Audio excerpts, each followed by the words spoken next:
It's often claimed that educational standards have been dumbed down since the days when the baby boomers were attending school in Britain, and that this may be seen in declining levels of literacy among young people.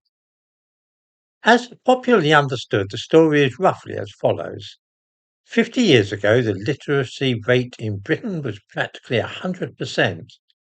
Almost all children left school able to read and write, as well as being able to calculate the change from a £10 note in their heads. Education was more structured in those days, and it was recognised that not all would have prizes. Those children who were able to benefit from it and worked hard were offered a first-class academic education, which could lead them on to university and success. Today, probably as a result of trendy left-wing teaching methods, 20% of children leave school functionally illiterate. They have become so dependent on calculators that many are unable to carry out the simplest arithmetical operation by themselves. As a direct consequence of the pitiful state of the country's maintained schools, half the students at Oxford and Cambridge are from private schools. The remedy is to turn back the clock and recreate the style of schooling which was around 60 years ago. This, in a nutshell, is the theory to which many people subscribe and has become official government policy over the last few years. Perhaps if we look at the individual components of this tapestry of myths and half-truths, we should be able to see what is really going on. We'll start with one of the most frightening of the statistics bandied about when people are talking of the woeful state of modern British education. That is that a fifth of the young people in the country are functionally illiterate. This is so often asserted that it has become accepted almost as a fact. But the truth is rather more complicated. When we look back at the past and try to work out whether conditions were better or worse at such and such a time, it is of course vital that we are able to measure the things at which we are looking objectively. In the case of literacy, this is simply impossible to do. What is usually meant by literacy in Britain today is not the ability simply to read and write, but rather the possession of an English GCSE at grade 4 or above. This, it is said, indicates a reasonable level of literacy. It means not simply that a person can read and write, but that they have what is known as document literacy, which is the ability to read train timetables and bus timetables, and also are able to extract information from a newspaper article in order to answer questions about it. A recent GCSE in English required pupils to plough through an article from the Guardian newspaper on the subject of prison reform and then answer some pretty deep questions about the views expressed there.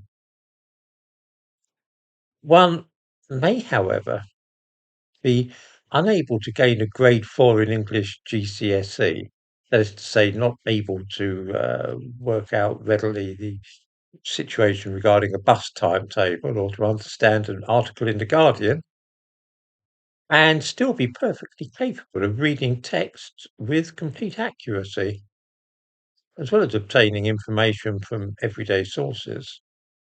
In this way, a person who has not passed a GCSE in English, but still manages to hold down a job in a shop, can be classified as illiterate, at least by modern criteria.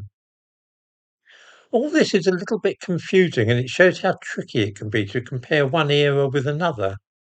Looking back to the 1960s, we have no way at all of calculating the literacy rate. Between 1945 and 1965, three-quarters of secondary school pupils in this country did not take, let alone pass, a single examination.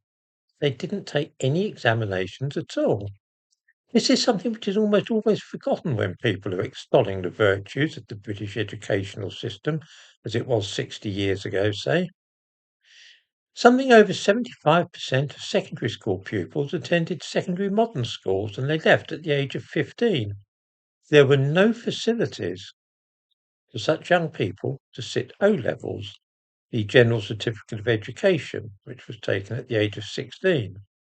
The CSE, the Certificate of Secondary Education, another qualification, was not introduced to secondary moderns until 1965.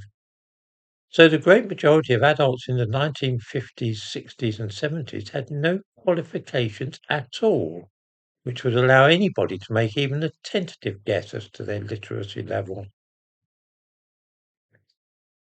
Another reason that it's not possible to make any meaningful comparison between the proportion of adults who were illiterate in, say, 1959 and now is that different levels were used to judge the matter.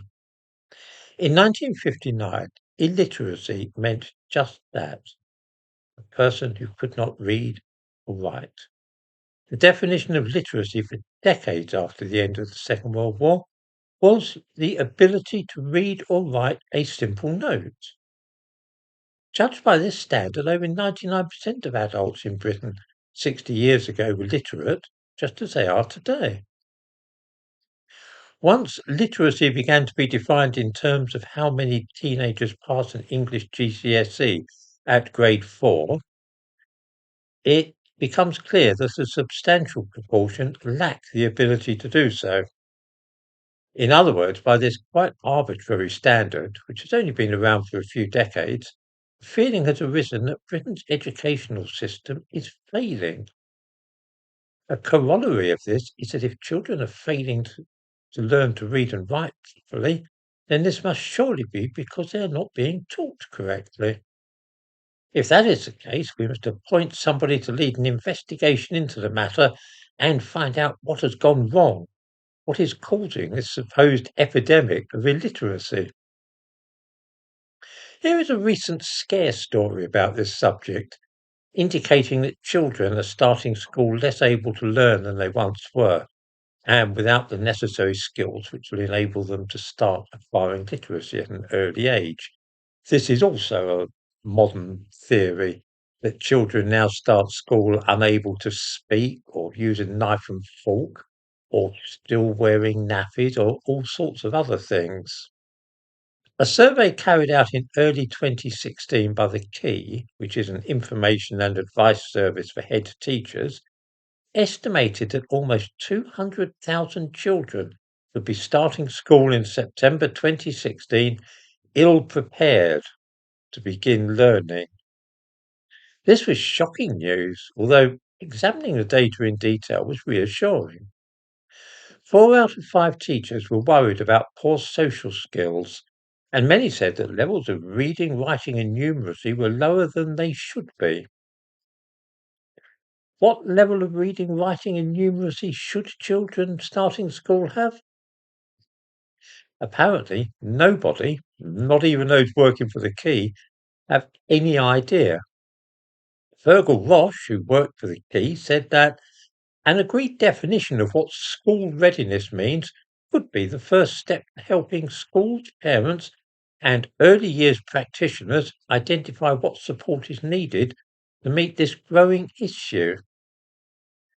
In other words, there is currently no objective measure of how literate or numerate children should be when they start school, but 200,000 of them would fall below this minimum expectation if it existed. This would actually be quite funny if it were not for the fact that people take nonsense like this seriously, and it is the sort of thing that governments are liable to seize upon when next they seek to impose some new diktat upon schools. We are told that a problem is developing or getting worse, based on no evidence at all beyond the vague recollections of middle-aged men and women of how they think their own school days were. As a matter of fact, in the 1950s, children were expected to bring no knowledge at all of literacy to school with them when they began formal education. It was thought to be positively harmful in those days for parents to try and anticipate the job of the school by inculcating in their children the rudiments of reading or arithmetic. I'm sure that many viewers will be familiar with all the stories on this subject which crop up regularly in the newspapers. and worry them about the prospects of their children or grandchildren. Don't worry, it's all absolute nonsense.